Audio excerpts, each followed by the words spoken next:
Hey folks, this is Jake Davis with an on-the-fly review for you, and today I'm talking about Beneath Us, released in early March, directed by Max Patchman, starring Lynn Collins, Rodrigo Sanchez, and James Tuber. This was like one of the last films to be released theatrically before the whole world turned into a bunch of hide under the rock and cry yourself to sleep pussies. Anyhow, the whole setup to this movie is a small group of four illegal immigrants are offered a job, $500 apiece, to come finish working on this guest house on this big estate that this rich lady offers them.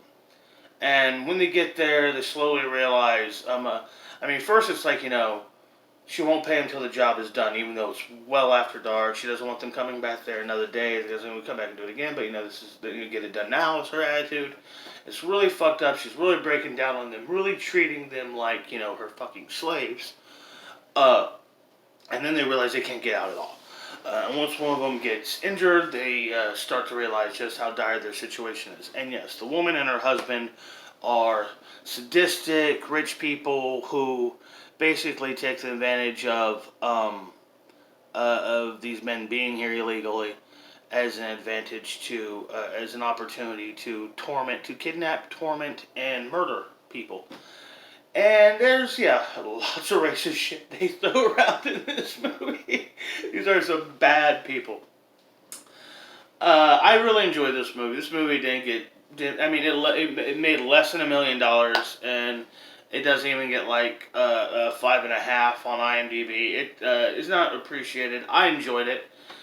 I kind of felt like, I guess it's easy to look at this as just kind of a Hispanic version of Get Out, but I kind of saw it more as like The People Under the Stairs for modern times, which was one of my favorite horror films of the 1990s.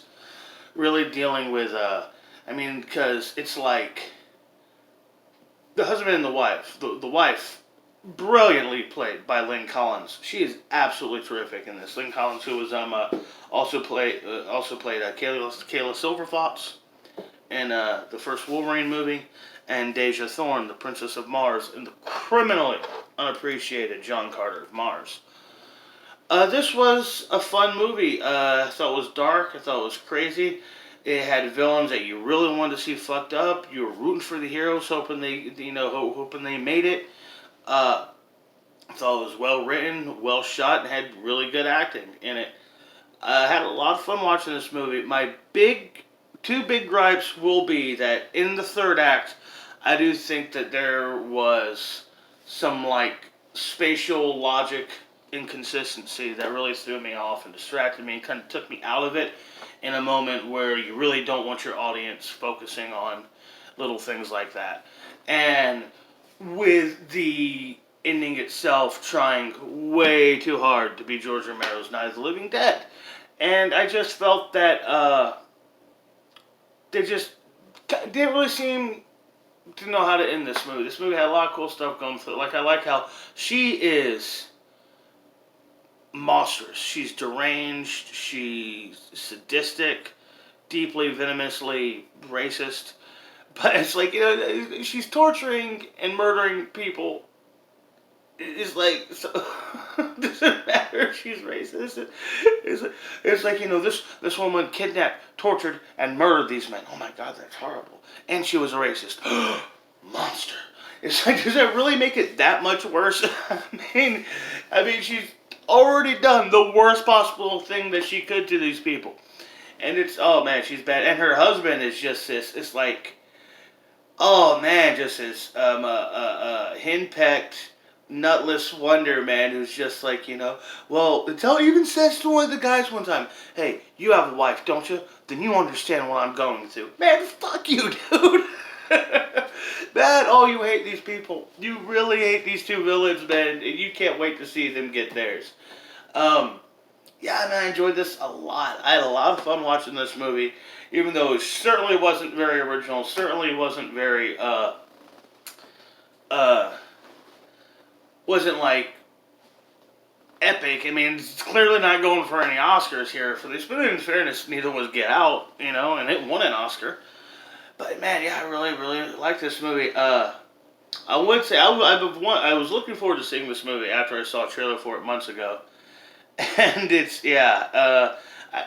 When I was a teenager, 17, 18 years old, I was actually homeless in Wyoming, small town in Wyoming. And there was this one guy there. I mean, I did lots of work, lots of grunt work for people, laying concrete, digging ditches, stripping metal, all kinds of stuff like that, just to get by. And there was this one guy who was building this house out there, and this town was already kind of in the middle of nowhere. So his place outside of town was way in the middle of nowhere. And the whole vibe and layout of the place seemed really creepy to me, like doors and odd spaces where there shouldn't be a door and stuff like that. And I had worked that day for him, and I remember a few weeks later, I'm walking down the street, and I'm only 17 at this time, and and he pulls up beside me. He's like, I got, hey, why don't you come with me? I got a job. You're right out to Cheyenne with me. I'll pay you a day for a full day's work. I was like, oh sure, just let me go. Let the people who I'm staying with know where I'm going to be, where I'm going. It's like, no, got no time for that. Got no time for you. Got to get in the car now. And whoa, I had like a really, really bad vibe about that guy. And yeah, the movie kept making me think of that creepy motherfucker. Anyhow, I'm gonna give this movie 4 stars. I had a lot of fun watching it, and I thought Lynn Collins was absolutely terrific. As I still stand, I think the film does fall apart towards its in its third act, but not in a manner that really ruins the movie, like say High Tension. So yeah, man, hope y'all check it out. It's available to stream and everything right now. So go check out an actual horror movie that came out in theaters. I will say The Lodge is a far superior movie, maybe the best film of the year that I've seen so far. Deeply emotional, deeply disturbing horror film that, like I said, I don't know if I'm ever going to be able to actually sit down and watch it again, but I would recommend it to anybody looking for a truly chilling and unsettling horror movie experience. Anyhow, hope y'all like this. Hope you come back for my new stuff. I've been trying to get to a retro review for days, but believe it or not, I just don't have the time. I'm Jake Davis, and I'll catch you on the fly.